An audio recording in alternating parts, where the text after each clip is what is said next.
Sige, tamang-tama yan.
Kala ko pabo yan, pabo.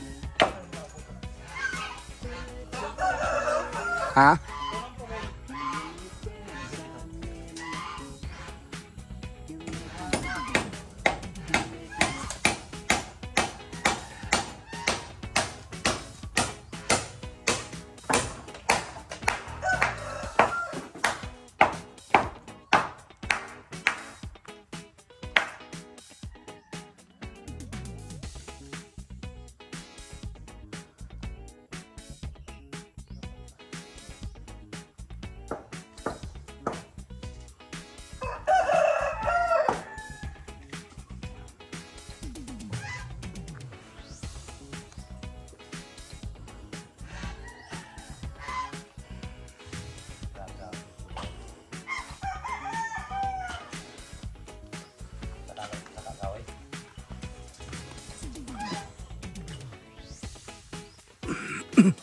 Yung taas niya, yun yung flooring niya, yung taas niya.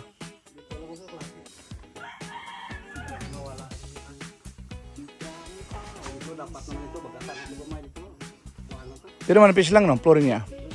Manipis lang. Oo, manipis lang.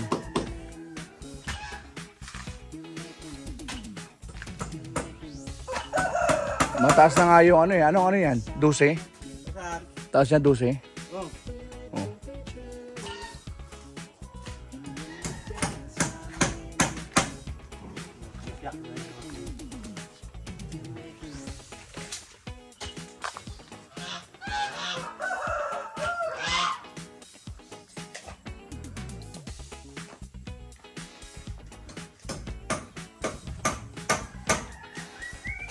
Maganda rin eh, kahit na ano eh, kahoy eh. Tibay din eh.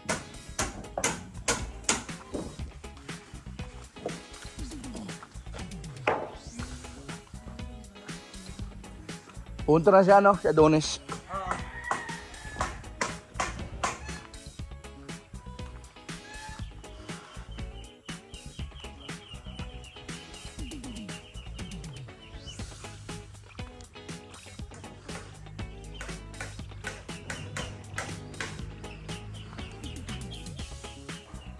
So dito naman guys, ito yung kabilang side.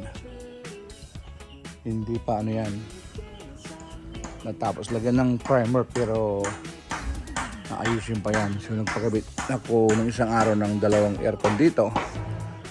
Tig ano yan, tig 2 horsepower. Dalawa yan. Tig isa sa isang kwarto.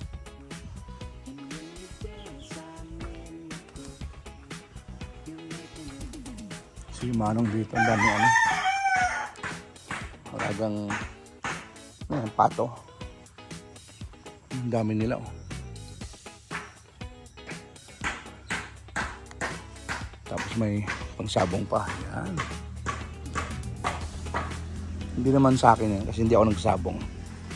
Punta ako doon para kumain.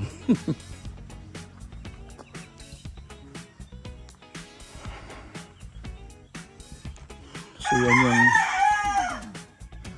kwarto ng master natin. Saka yung aircon niya 2 horsepower. Kayang palamigin guys 2 horsepower 20 by 20 feet or 6 by 6 square meter. 6 by 6 meters. 36 square meters na may 2 horsepower kaya niyang palamigin. Okay.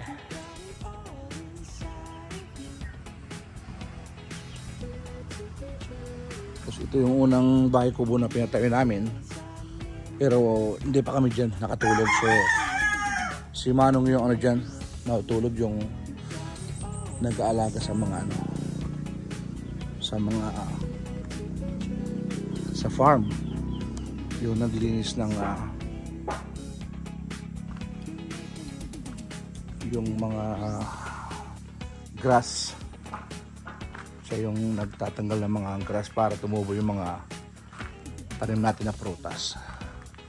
So ito yung ano yan, 6 meters yan or 20 feet na 6 meters by 6 meters or 20 by 20 feet na kwarto natin. Ayan. So yan yung kulay, medyo okay naman. Ito, buong gilid niya kailangan pang simentuhan yan. Kaya lang hindi pwedeng ganyan lang, kailangan mo nang tanggalan ng lupa and then i-compress. Okay.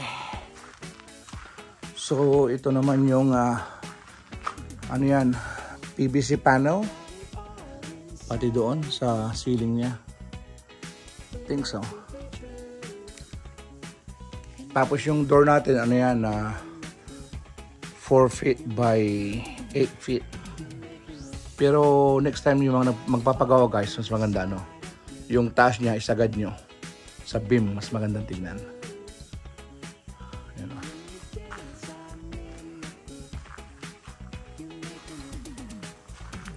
So, ilaw lang na ano yan yung LED. Tapos nilagyan ng tiles lang dyan. I think yung dito, tiles na yan kapareho doon sa ano, wall doon. Hindi mas, pareho lang. Minsan nag-iba lang na lighter pero pareho lang yan. Tapos yung tile na pang porch siya. So ganyan lang yung harapan niya kasi hindi pa tapos. Tapos siyempre maglagay tayo na dyan semento buong bahay. Yun, may chinelas na berde kasi nakulangan yung tiles. So maghanap pa tayo niyan. So yan guys yung harapan ng buong bahay natin. Pinatay ito noong June 2024 ngayon. June ng 2025, isang taon na sa next week. So, ang gastos dyan, alam niyo na guys, kasi ang footage ng building, 300 yan, square meter, or 40, ang sukat pala niyan, 46 feet by 70 feet. Yan ang sukat niya. 46 feet by 70 feet. So, ang kwarto niya, dalawa na 20 by 20 tsaka 20 by 30 kasama yung closet. Tsaka yung guest niya is 20 by 20. Hindi yung sala niya. Yung harapan pala niya is 10 by 26 feet. Tapos yung, itong porch niya, 10 by 26 feet. Tapos ang sala naman is 26 by 40 feet. And then yung kusina, ang kusina niya is 20 by 46 feet naman. Yan guys. So mayroong ano yan, blueprint, nakaplano, and then wala ko rito, nasa ibang bansa ako.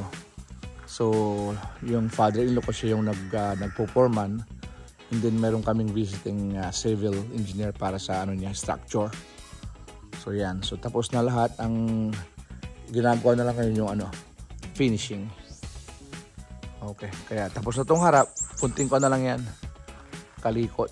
Hindi ngayon, nag-move sila sa side.